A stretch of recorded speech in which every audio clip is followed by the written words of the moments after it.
করে আমরা তাদের অনেক কিছু পাইছি। করোনাকালীন সময় অনেক খুশি তারা, কিন্তু রাতে যখন যাই অনেক খুশি হয়ে কিন্তু বলতে পারবো না, কিন্তু তারা হোয়াটসঅ্যাপে নক করে।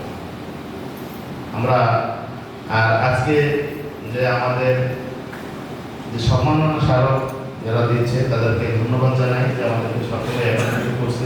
আমার এই কথাগুলো যদি আমাদের প্রধান অতিথি বা মেহমান যারা থাকতো সবাই হয়তো মনে রাখা, তারা থাকলে তাদের সামনে বলতে পারলে আমাদের মনটা আরো ভালো লাগতো।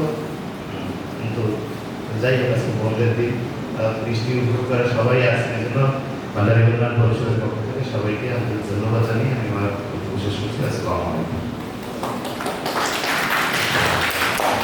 অসংখ্য ধন্যবাদ ভান্ডারী উন্নয়ন পরিষদকে।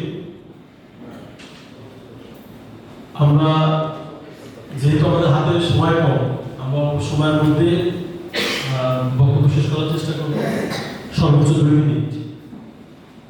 এই পর্যায়ে স্বেচ্ছাসেবী সংগঠন সম্প্রচারণার পক্ষে রাবিয়া সাহেব ভাইকে কথা বলার জন্য অনুরোধ করছি।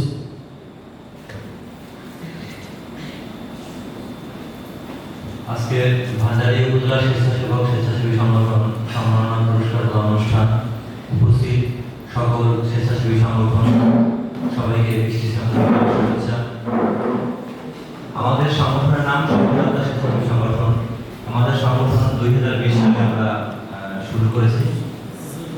আমাদের সংগঠনের একটা কথা সবাইকেই বলি, সবার উদ্দেশ্যেই, যে প্রত্যেকটা সংগঠন, বাংলাদেশে এখন অনেক সংগঠন আছে, ব্যাংকে সাধারণত ছড়িয়ে গেছে সব জায়গায়।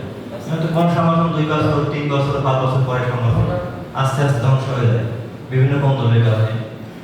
তো আমাদের সংগঠনের এখন পর্যন্ত ওরকম ব্যক্তি প্রচার নাই। আমরা অনেক মানুষকে বিভিন্নভাবে চেষ্টা করি গোপনে সাহায্য করার জন্য। বিশেষ করে করোনাকালীন সময় থেকে আমাদের সাহায্য শুরু হয়েছে।